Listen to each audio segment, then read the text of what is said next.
मी Punjab duck. आज आहे 1 September 2024. आज खांदा मळणार आणि उद्या पोळा आहे. आपण सांगितलं होतं की पोळ्यापासून राज्यात खूप पाऊस पडणार आहे आणि मी या ठिकाणी आहे माझ्या शेतामध्ये. तर या ठिकाणी जवळपास पाऊस सुरू आहे, म्हणजे जोरदार पाऊस चालू झाला आहे. आमच्या परभणी जिल्ह्यात खूप रात्री 2 वाजल्यापासूनच पाऊस सुरू झाला आहे. कालच एक मेसेज टाकला होता की राज्यामध्ये म्हणजे बऱ्याच ठिकाणी रात्री मध्यरात्रीला पाऊस सुरू होणार आहे, म्हणून हा अंदाज लक्षात घ्यायचा. पण सर्वांना सांगू इच्छितो की राज्यात जवळपास सांगायचं झालं तर आता 1 तारखेपासून तर 4 तारखेपर्यंत जोराचा पाऊस पडणार आहे, मुसळधार पडणार आहे. म्हणून जरा काळजी घ्या. कारण की तुम्हाला एक सांगतो, 1 सप्टेंबर पासून 2024 पासून हा 1 ते 5 दरम्यान सप्टेंबर पडणारा हा पाऊस राज्यभर पडणार आहे, म्हणून हा अंदाज लक्षात घ्यायचा. आणि या पावसामध्ये विजेचा कडकडाट खूप राहणार आहे. आता दुपारनंतर 2:30च्या नंतर अशा जोरजोराने विजा कडकडणार आहेत, म्हणजे असं आवाज येणार आहे, लगेच विजा देखील पडतील. म्हणून शेतकऱ्यांनी काळजी घ्यावी. शेतामध्ये विजा चमकत असताना झाडाखाली थांबू नये, म्हणून हा अंदाज लक्षात घ्यायचा. त्याच्यानंतर राज्यात खूप जिल्ह्यात 4 सप्टेंबर पर्यंत मुसळधार पाऊस पडणार आहे. मुसळधार पावसाचे जिल्हे तुम्हाला एक सांगू इच्छितो: यवतमाळ जिल्हा, नांदेड जिल्हा, हिंगोली जिल्हा, अकोला जिल्हा, बुलढाणा, जालना, परभणी, बीड, लातूर, उस्मानाबाद, पंढरपूर, नगर, पुणे, नाशिक, धुळे, नंदुरबार, जळगाव, संभाजीनगर. म्हणजे या जिल्ह्यात म्हणजे मुसळधार पाऊस आजपासून म्हणजे 1 तारखेपासून 4 तारखेपर्यंत पडणार आहे, म्हणून सर्वांनी काळजी घ्यावी, सतर्क करावे. त्याच्यानंतर अतिमुसळधार तुम्हाला एक पाऊस सांगू इच्छितो, म्हणजे आजपासून दुपारनंतर अतिमुसळधार पाऊस पडणार आहे. आणि हा अतिमुसळधार पाऊस कुठं पडणार आहे सांगायचं झालं तर यवतमाळ जिल्ह्यात एक जोरदार पाऊस पडणार आहे, नांदेड जिल्ह्यात जोरदार पाऊस पडणार आहे, हिंगोली जिल्ह्यात पडणार आहे, परभणी जिल्ह्यात पडणार आहे, लातूर जिल्ह्यात पडणार आहे, बीड जिल्ह्यात पडणार आहे, नगर जिल्ह्यात पडणार आहे, संभाजीनगरकडे पडणार आहे, सोलापूरकडे पडणार आहे, नाशिककडे पडणार आहे, मुंबई, धुळे, नंदुरबार, जळगाव. मध्ये या 14 जिल्ह्यामध्ये अतिमुसळधार पाऊस पडणार आहे. या 14 जिल्ह्यात पाऊस पडल्याच्या नंतर या 14 जिल्ह्याच्या वरी जायकवाडी धरण आहे आणि नाशिककडे अतिवृष्टी देखील होईल.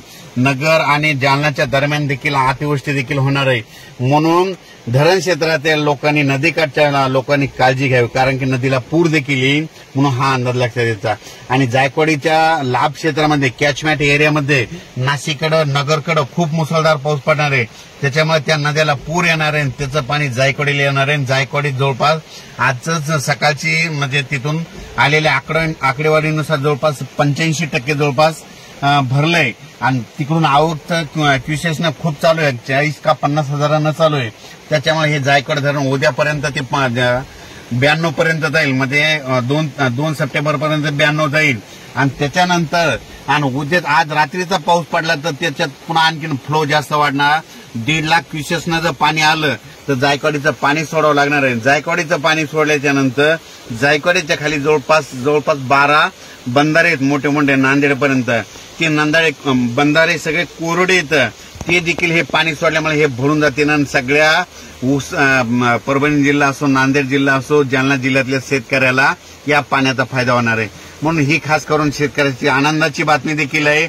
पण पाणी सोडल्याच्या नंतर काही जणांच्या शेतात पाणी देखील जाईल.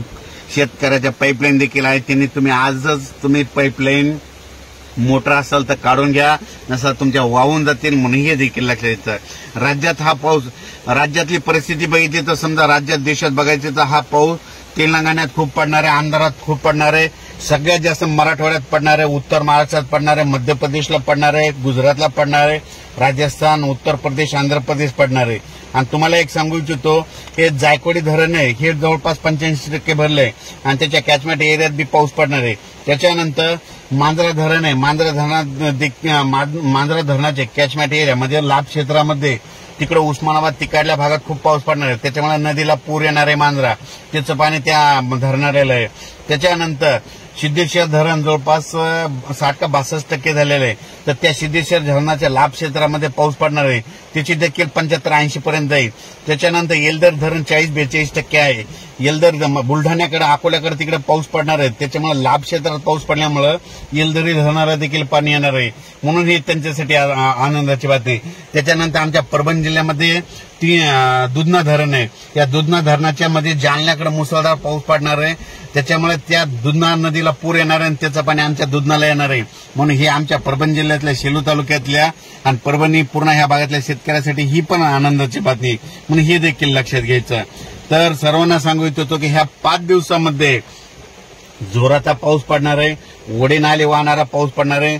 म्हणून तुम्ही तुमची स्वतःची काळजी घ्यावी. विजा चमकत असताना झाडाखाली थांबवू नका, आपली जनावरांकडे झाडाच्या खाली बांधू नका, कारण की ह्या 5 दिवसामध्ये म्हणजे जोराचा पाऊस पडणार आहे. आज तुम्ही बघा दुपारी 2:30-3च्या नंतर आणि आज रात्री मध्यरात्री म्हणजे 1 तारखेला मध्यरात्री खूप मोठा पाऊस येणार आहे. 2ला देखील जास्त पाऊस पडणार आहे, 3ला पडणार आहे, 4ला पडणार आहे.